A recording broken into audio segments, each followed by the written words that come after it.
జై శ్రీదత్త, జై గురుదత్త. మొగిల్చెర్ల అవధూత శ్రీ దత్తాత్రేయ స్వామివారి చరిత్ర. సమాధి గది నిర్మాణం సూచన. 45వ రోజు శ్రీ స్వామివారి దగ్గర నుండి ఆశ్రమ నిర్మాణాన్ని పర్యవేక్షిస్తున్నారు మీరా శెట్టి దంపతులు. ఆర్థిక సహాయం చేస్తున్నారు. పని వాళ్ళను శ్రీధర్రావు గారు ఏర్పాటు చేస్తున్నారు. చకాచకా నిర్మాణం జరుగుతున్నది. ఒకరోజు మధ్యాహ్నం తర్వాత మీరా శెట్టి గారు మొగిల్చెర్లలోని శ్రీధర్రావు గారింటికి వచ్చారు. మామూలు కుశల ప్రశ్నల తర్వాత తీరుబడిగా కూర్చున్నాక స్వామివారు ఆ రోజు ఒక మాట చెప్పారు. ప్రధాన గదిలో భూగృహంలాగా కట్టించమన్నారు. అందులో తాను తపస్సు చేసుకుంటానని చెప్పారు అని మీరా శెట్టి గారు శ్రీధర్రావు దంపతులతో చెప్పారు. ఆ మాట విని ప్రభావతి గారు ఆశ్చర్యంగా, ప్రత్యేకంగా భూగృహం నిర్మించమని చెప్పారా? ఇందులో ఏదో అర్థం దాగి ఉంది అని శ్రీధర్రావు గారి వైపు చూసి, శ్రీవారు మీరు వెళ్ళి పూర్తి వివరం కనుక్కోండి. మీరా శెట్టి గారు మీరు కూడా తొందరపడి భూగృహం పని మొదలు పెట్టకండి. అన్ని సంగతులు కూలంకుషంగా మాట్లాడి ఆ పైన చూద్దాము అన్నారు. అందుకే కదమ్మా నేను ఇక్కడ దాకా పరిగెత్తుకొచ్చింది. నాకు వివరం చెప్పలేదు. ఇప్పుడు లోపల మళ్ళీ గొయ్య తవ్వి అందులో చిన్న గదిలాగా తయారు చేయటం అనేది నాకు మనసుకి సరిగ్గా తోచటం లేదు.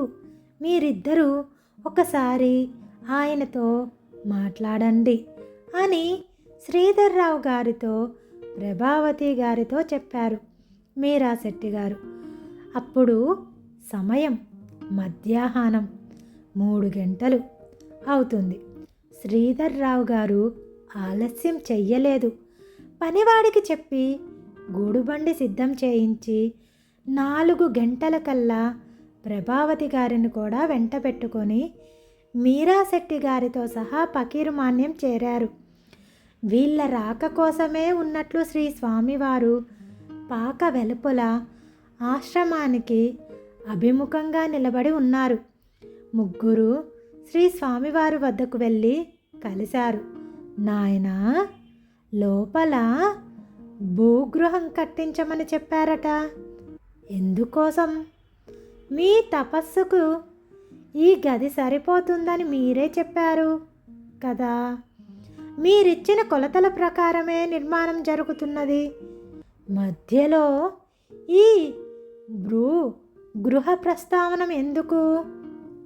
ప్రభావతి గారు గబా గబా అడిగేశారు.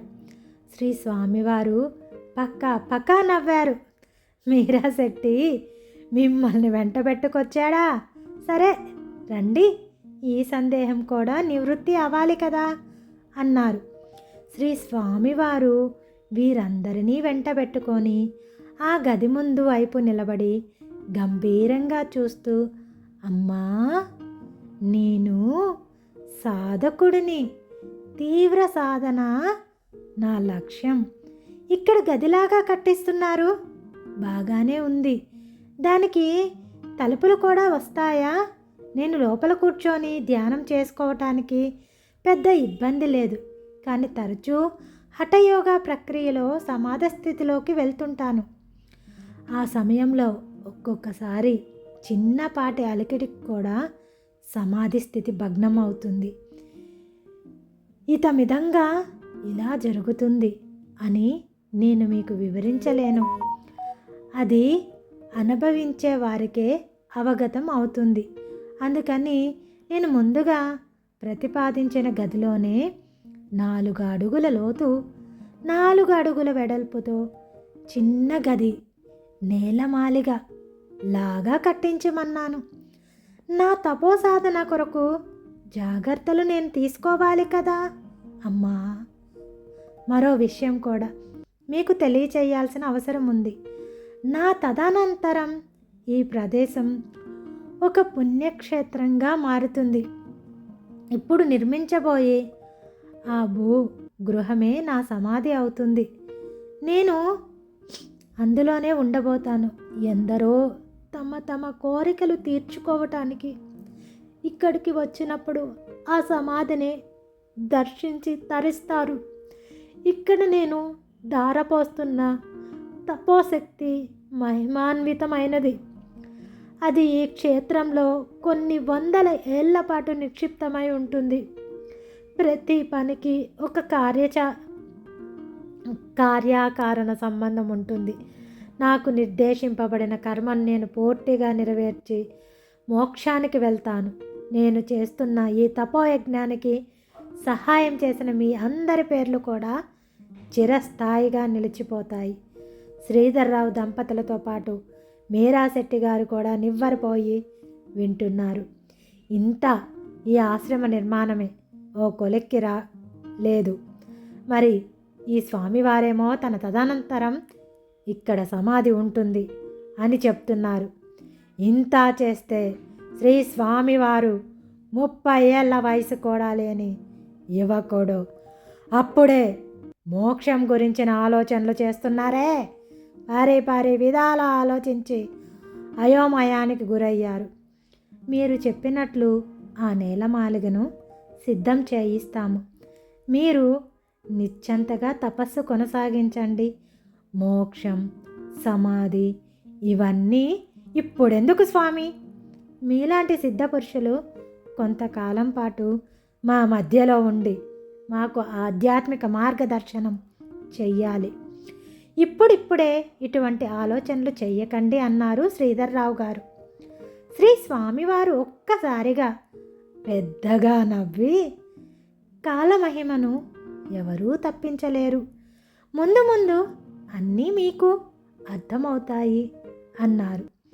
శ్రీ స్వామివారికి వెళ్ళొస్తామని చెప్పి యువతలకు వచ్చేశారు. మీరా శెట్టి గారు అటు నుంచి అటే తమ గ్రామానికి వెళ్ళిపోయారు. శ్రీధర్రావు దంపతులు మాత్రం శ్రీ స్వామివారి మాటలనే తలుచుకుంటూ మౌనంగా మొగిల్చెర్లకు చేరారు. తపోసాధన సందేహం రేపు తెలుసుకుందాం. మనందరికీ కలిగిన భాగ్యం సర్వం శ్రీ దత్తాత్రేయుని కృపగా భావిద్దాము. మనందరికీ అందించిన పావని నాగేంద్ర ప్రసాద్ గారికి కృతజ్ఞతలతో కూడిన నమస్కారాలు. శ్రీ దత్తాత్రేయ స్వామి మందిరం, మొగిల్చెర్ల గ్రామం, లింగసముద్రం మండలం, నెల్లూరు జిల్లా. ప్రతి ఒక్కరూ స్వామివారిని దర్శించుకొని తమ ఇతి బాధలను తగ్గించుకోండి.